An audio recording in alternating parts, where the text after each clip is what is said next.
What if I told you, you were never the hero in this story? Shadow of the Colossus is not just a game about giants. It's a game about obsession. A young warrior named Wanda enters a forbidden land, carrying the body of a girl named Mono. She's gone, and he's willing to break the world to bring her back. An ancient entity called Dormin makes him a promise. Defeat the 16 Colossi, and she will live again. 16 giants, massive, silent, alone. But here's the part no one tells you. They are not attacking cities. They're not destroying villages. They're just existing. But yet you climb them, you stab them, you watch them fall, and every time one dies, something inside Wanda changes. His skin grows pale. His eyes darken. The music doesn't celebrate victory, it mourns it. So ask yourself, are you saving someone or unleashing something far worse?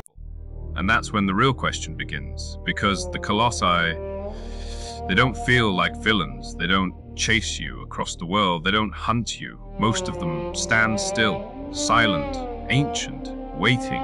Some don't even react until you strike first. And when they fall, they don't roar in rage. They collapse slowly, like something sacred being destroyed. There is no victory screen, no celebration, only silence and a dark force entering your body every time. Look closely at Wanda. After each battle, his face changes. His skin grows pale. His eyes sink deeper. He coughs. He struggles to stand. This isn't power. This is corruption. Dorman's voice becomes clearer, stronger. As if the real mission was never about saving Mono, but about setting something free. And here's something most players never notice. The Colossi are not random creatures. They are fragments, pieces of Dormin's sealed essence. Each one is a living prison, a lock. And Wanda is holding the key. With every Colossus you defeat, you are not progressing toward salvation. You are breaking a seal. Think about it. Why is the land forbidden? Why is it empty? Why were these giants sealed in the first place? The game never tells you directly, and that's intentional because the silence forces you to think. There are no side quests, no distractions, no NPCs guiding you, just you, your horse, and 16 executions. Even the soundtrack understands this. During the climb, the music rises, epic, intense. But when the Colossus dies, the tone shifts. It becomes tragic, almost mournful, as if the game itself is questioning your actions. And then there's Aggro, your only companion, the only living presence in a dead world. The bond feels real. The movement feels heavy, not like an arcade mount, but like an animal you depend on. Which makes what happens later even more painful, because Shadow of the Colossus was never about action. It was about consequence. And the deeper you go, the harder it becomes to believe you are doing the right thing.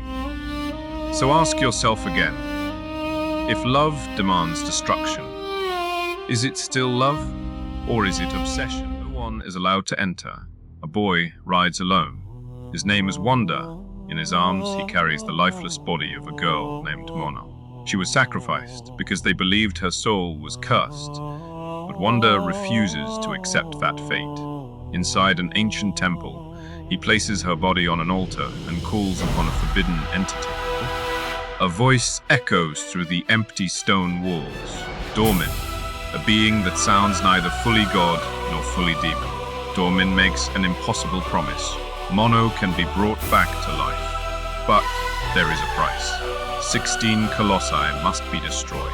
They are not monsters terrorizing villages. They are not invading armies. They simply exist in the vast, silent, forbidden lands. And yet, Wanda accepts the deal without hesitation. When he encounters the first Colossus, the ground begins to shake. The camera rises higher and higher until you understand the terrifying truth. This is not a creature. It is a giant, ancient, towering, almost peaceful. It does not roar in rage. It does not hunt you down. It stands like a forgotten god.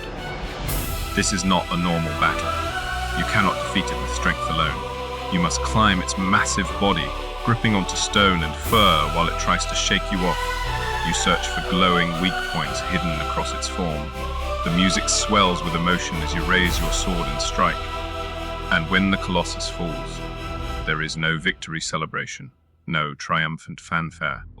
Only silence, a heavy, uncomfortable silence. Then, dark tendrils of energy shoot into Wanda's body. He collapses, and when he awakens back at the temple, something is different. With every Colossus he defeats, Wanda grows paler. Dark veins spread across his skin. His eyes begin to lose their innocence. The journey feels less like a heroic quest and more like a descent. The Colossi never felt evil. Many of them seemed calm, even majestic. Some only fought back in self-defense. So you begin to question yourself. Are you saving someone or destroying something sacred? Dormin's voice grows stronger with each victory. Wanda grows weaker. The world remains quiet and empty, as if watching in judgment. By the time the final Colossus stands before you, you realize this was never about glory. It was about obsession, about how far someone is willing to go for love. When the last giant falls, the truth is revealed.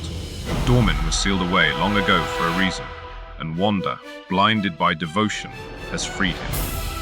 The hero becomes the vessel of darkness. The savior becomes the sacrifice. But in the end, Mono awakens.